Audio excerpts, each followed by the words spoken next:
Hi, my name is Faith. Welcome to my channel, Mom by Day, Author by Night. So today I'm going to go over Querytracker PREMIUM with you. So that is the paid Querytracker membership that costs $25 a year. If you want to learn about the basic Querytracker membership, which is free, I have another video about that. So check that out first and then come back here to learn about the additional features with the paid membership. So the first feature is advanced search filters.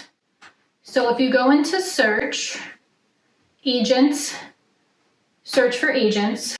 So if you look at the advanced search, you'll see that you are able to narrow your search by more filters than just genre. For the basic search, you can only search by genre.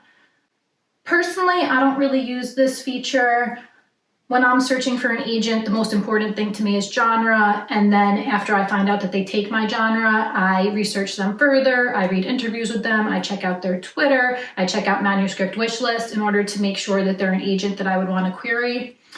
These categories, such as location, query method, agent's gender, those aren't personally important to me.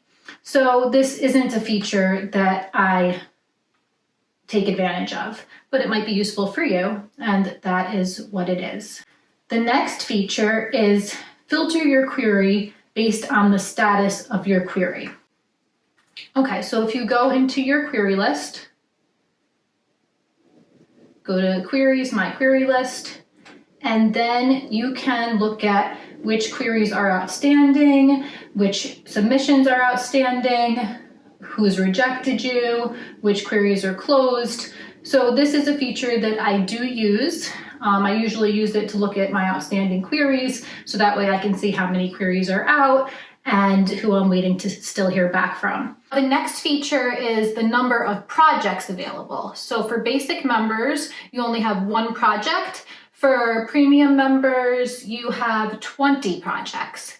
So this is a feature that I use. So I'll show you. If you go into your settings and then you go into project settings, you can make up to 20 projects. So this is very useful if you have more than one manuscript that you're querying. This will really help you keep organized and track of which manuscript you sent to which agent.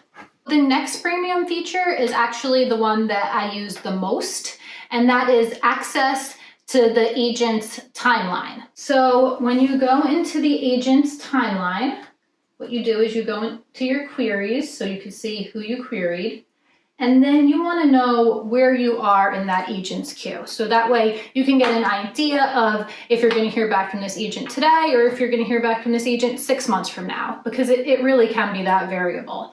So when you go into the timeline, it makes you feel like you know more what to expect, which is a good feeling. So for example, I've been waiting to hear back from this agent for a while, so I can click on them and then I could go into their timeline and I could see that they really haven't responded to anybody in a very long time. So I probably am not going to hear back from this agent very soon. So therefore I could kind of get that off my mind and move on with my day without worrying about if I'm going to hear back from this agent today. So as you can see, you can find your query if you've queried that agent in the timeline, and your query is going to be highlighted. Sometimes what happens when you're looking at an agent's query timeline to figure out where your query is, you discover that your query has been skipped. For example, this agent looks like they have skipped me because if you can see here that I'm the highlighted query right here, and this agent has rejected other queries after mine. This will mess with your head a little bit because now you're wondering, why did they skip my query? When this happens to me, the way that I deal with it is I try not to think about it at all. I just go about my day and I focus on the things that I have to get done, and I don't think about it at all. I never think about it. I don't even let it cross my mind. Maybe they hated my query so much they didn't even want to respond. Maybe my query got lost. Maybe my query's in their spam folder. Maybe they loved my query so much that they didn't want to respond right away because they don't have the time right now to read my full manuscript, so they put it aside to request for a day that they have a lot of time on their hands. I just saw my email and the agent that skipped my query just finally responded.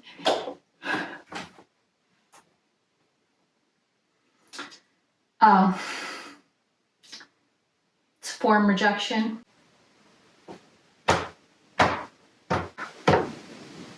The next feature is access to the Data Explorer. Okay, so if you go into agents and you find an agent that you want to know more about, you could go into this right here that says Data Explorer.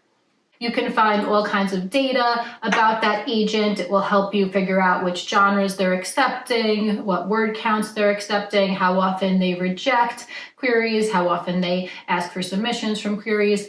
So playing around with this, you'll be able to find out a lot of information about that agent's current habits. Are they an agent that basically rejects everybody? Are they an agent that requests a lot of manuscripts? Are they requesting a lot of manuscripts in your genre? So if you have questions like that you want answered, you could go into the Data Explorer and that will provide that information for you. And next is access to the comment feed.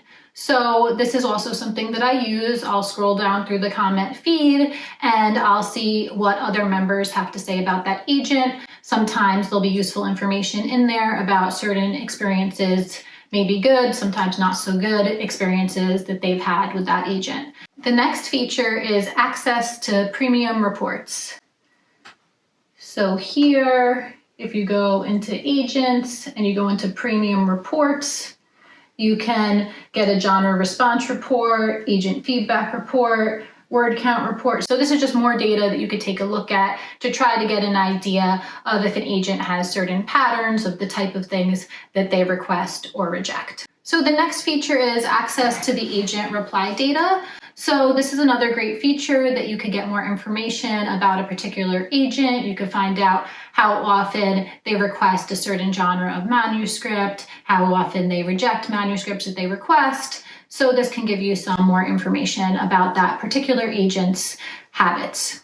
So the next feature is the number of folders available. Standard members get 2 folders, but premium members get unlimited folders. So I am currently using 0 folders. So I really don't take advantage of this feature. I'm not really sure why I would want to have multiple folders. I might be missing something here.